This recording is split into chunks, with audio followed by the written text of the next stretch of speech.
बिस्मिल्लाहिर्रहमानिर्रहीम। अस्सलाम वालेकुम। आज का हमारा टॉपिक है respiratory system. So let's start. Respiratory system, it is a system that provides oxygen to the tissues and removes carbon dioxide. There are four major functions of respiration, that are pulmonary ventilation, which means the inflow and outflow of air between the atmosphere and the lung alveoli. Ventilation क्या है? Pulmonary ventilation हमारे पास phenomena, there is inflow of air with more oxygen from the atmosphere into the alveoli and outflow of air with more partial pressure of CO2 to the atmosphere. तो इसे हम लोग कहते हैं pulmonary ventilation. Second function is the diffusion of oxygen and carbon dioxide between the alveoli and the blood. Oxygen और carbon dioxide की diffusion होती है अक्रॉस द रेस्पिरेटरी मेम्ब्रेन। वो मेम्ब्रेन जिसके अक्रॉस ये दोनों गैसें डिफ्यूज़ करती हैं इन द लंग्स, उसे हम लोग रेस्पिरेटरी मेम्ब्रेन भी कहते हैं।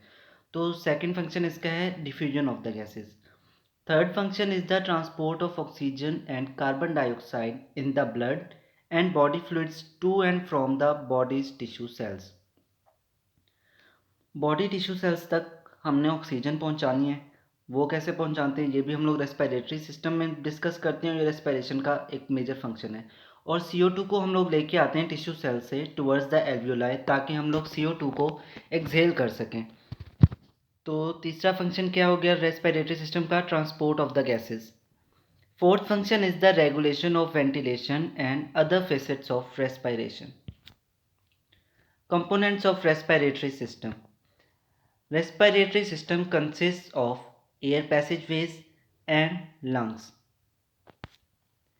Air passageways consist of nostrils, nasal cavity, pharynx, larynx, trachea, bronchi, bronchioles, alveolar ducts and alveolar sac. ये एयर पैसेज वे आप इस डायग्राम में देख सकते हैं बआसानी। सबसे पहले हमारे पास है nostril. Air enters nasal cavity by way of nostrils. Nasal cavity is further divided into three passageways by bony projections. ये bony projections आप लोग देख सकते हैं nasal cavity में। These bony projections are known as concha. From nasal cavity, air is channelized into pharynx. Pharynx is a muscular passage that is common to both the respiratory system and the digestive tract. Oral cavity से भी pharynx में आता है bolus during swallowing, और nasal cavity से air भी जाती है पहले फेरिंग्स में, फिर from the pharynx air is channelized into larynx. Larynx is also known as voice box. It is a cartilaginous structure. It is situated over here. और ये लेरिंग्स की जो ओपनिंग होती है उसे हम लोग कहते हैं ग्लॉटिस। ग्लॉटिस को एक फ्लैप लाइक कार्टिलेज होता है जिसे हम लोग एपिग्लॉटिस कहते हैं, वो गार्ड कर रहा होता है। ड्यूरिंग स्वेलिंग एक्शन, जब स्वेलो कर रहे होते हैं हम लोग बोलस को, उसमें वो ग्लॉटिस को क्लोज कर देता है सो दैट द फूड में not enter the trachea. Respiratory tract में फूड ना जाए उसको प्रिवेंट करने के लिए ग्लॉटिस को क्लोज कर देता है, और ये होता है ड्यूरिंग स्वेलिंग एक्शन। लेरिंग्स के बाद एयर जाती है इन द ट्रैकिया, या विंड पाइप भी हम लोग इसे कहते हैं।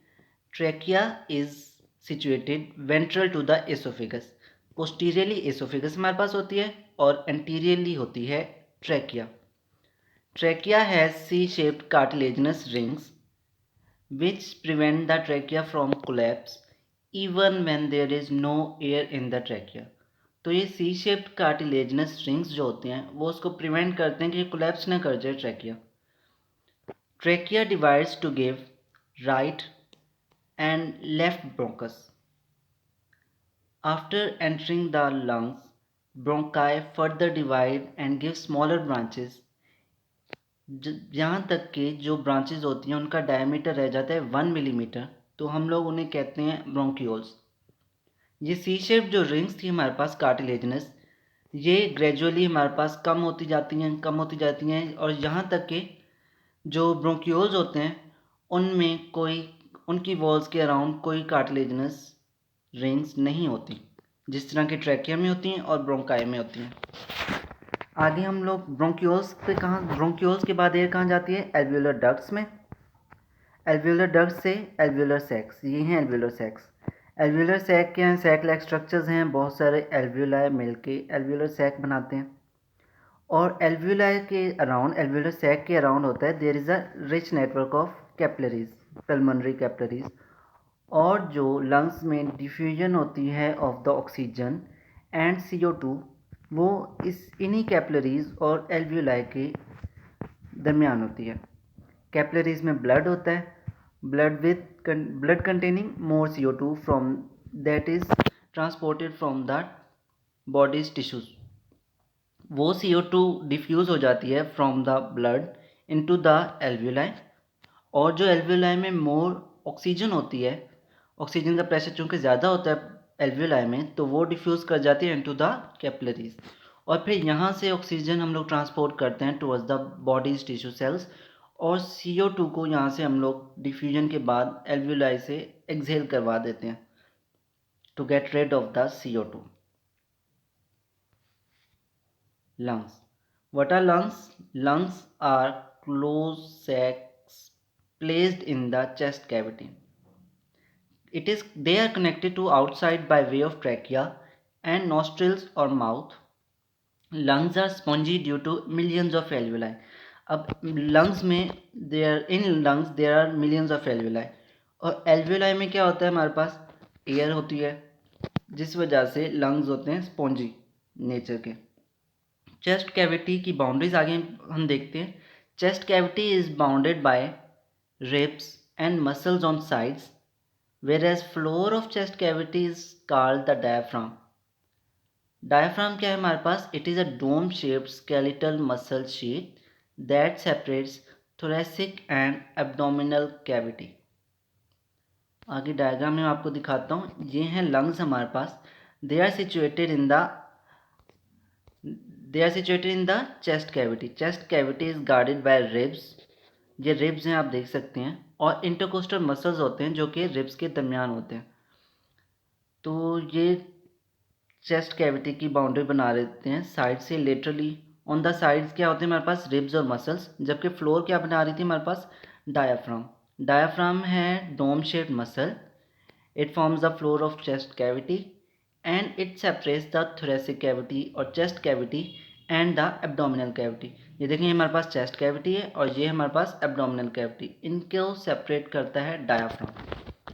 डायाफ्राम का इम्पोर्टेंट रोल होता है ड्यूरिंग पल्मोनरी वेंटिलेशन, या फिर ब्रीदिंग भी हम लोग उसे कहते हैं। When it is relaxed it is more dome shape and it is raised upwards. When it contracts it is lowered, ये लोअर हो जाता है, और ये इंक्रीज कर देता है चेस्ट कैविटी के वॉल्यूम को। आगे हम लोग डिटेल से पढ़ेंगे ब्रीदिंग का फिनोमेना क्या होता है।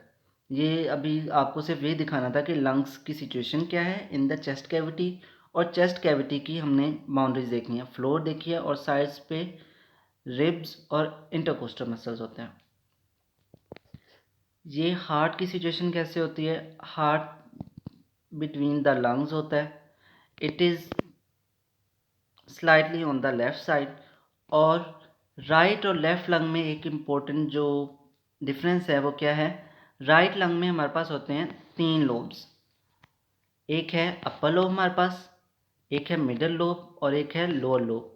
जबकि लेफ्ट लंग में हमारे पास सिर्फ 2 लोब्स हैं, एक है अपर लोब, एक है lower lobe. Pulmonary ventilation, it is also known as breathing और organismic respiration. Fresh air containing more oxygen is pumped into lungs and air with more CO2 is pumped out of the lungs. It is a mechanical process consisting of inspiration or inhalation or expiration or exhalation. The muscles that are involved and play important role in ventilation are intercostal muscles and diaphragm. कैसे function करते हैं हम लोग आगे देखते हैं। Intercostal muscles मैं आपको पहले बता चुका हूँ, they are located in between the ribs. Ribs के दरमियान होते हैं। ये 3 इंटरकोस्टल मसल्स होते हैं हमारे पास। आउटरमोस्ट होते हैं एक्सटर्नल इंटरकोस्टल मसल्स, इनरमोस्ट होते हैं innermost intercostal muscles. They are named in accordance with their situation, और इन दोनों के दरमियान होते हैं internal intercostal muscles. When external intercostal muscles contract, they cause the rib cage to move upward and forward. जब इंटरनल इंटरकोस्टल मसल्स कॉन्ट्रैक्ट करते हैं, ये रिब केज को लोअर कर देते हैं और बैकवर्ड मूव करवाते हैं। और ये हमारे पास है डायाफ्राम दिखाई हुई इस डायग्राम में। डायाफ्राम डोम शेल मसल है, मैं आपको बता चुका हूँ। जब ये रिलैक्स करता है तो ये मोर डोम लाइक हो जाता है, जब ये कॉन्ट्रैक्ट करता है तो ये लोअर हो जाता, it is lower and it is less dome shape. Inspiration और एक्सपायरेशन कैसे होती है, हमारे पास ये स्टेप्स लिखे हुए हैं सारे। इंस्पिरेशन में क्या होता है, space inside the chest cavity is increased, external intercostal muscles contract and ribs are elevated upwards and forwards. Due to the elevation of the ribs, there is increase in the AP diameter or anteroposterior diameter. Diaphragm contracts and become less dome-like. There is increase in the thoracic cavity volume. अब हम लोग जानते हैं कि volume का और pressure का जो होता है इन्वर्स रिलेशन होता है। वॉल्यूम बढ़ता है तो प्रेशर कम हो जाता है, वॉल्यूम कम होता है तो प्रेशर बढ़ जाता है। अब चूंकि थोरेसिक कैविटी का वॉल्यूम जो है इंक्रीज़ कर गया है, उसकी वजह से प्रेशर ऑन द लंग्स क्या कर जाएगा, डिक्रीज़ कर जाएगा, रिड्यूस हो जाएगा, जिसकी वजह से लंग्स क्या करेंगे, एक्सपेंड करेंगे।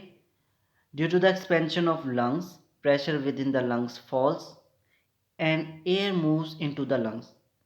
क्योंकि बाहर प्रेशर ज़्यादा है एयर का, लंग्स में फॉल कर गया, रिड्यूस हो गया, तो लंग एयर रश करेगी इनटू द लंग्स। एक्सपायरेशन में इसके अपोजिट फिनोमेना सारा होता है। Space inside the chest cavity is decreased, internal intercostal muscles contract, ribs move downward and backwards, there is decrease in AP diameter, diaphragm relaxes and becomes more dome-like, there is decrease in thoracic cavity volume which increases pressure on the lungs. Lungs contract, pressure within the lungs increases and air is forced out of the lungs. ऐसे होती है हमारे पास expiration. Inhalation और exhalation हम लोग इन slides में दोबारा देखते हैं। During inhalation there is contraction of diaphragm, ribs are lifted up and out due to the contraction of external intercostal muscles. Lungs expand and air is inhaled. During exhalation, there is relaxation of diaphragm, lowering of the ribs due to the contraction of internal intercostal muscles. Both these muscles contract and reduce the chest cavity volume, which increase the pressure on the lungs, and lungs deflate to expel air and air is exhaled. दूसरी diagram में हम आप लोग देखें, diaphragm की contraction proper दिखाई हुई है कि diaphragm contracts, it is lowered and it becomes less dome like, chest expands due to the contraction of external intercostal muscles. ये होता है इनहेलेशन के दरमियान, ये एयर इज इनहेल्ड दिखाया हुआ है आपको। और दूसरा फिनोमेना हमारे पास क्या है एक्सहेलेशन का, उसमें diaphragm relaxes, becomes more dome like and it is raised upwards. Chest contracts or chest cavity is reduced due to the contraction of internal intercostal muscles. Both these processes increase pressure on the lungs. Lungs deflate and air is exhaled. So ये था हमारा आज का lecture. Thank you. Like and subscribe my channel for more videos.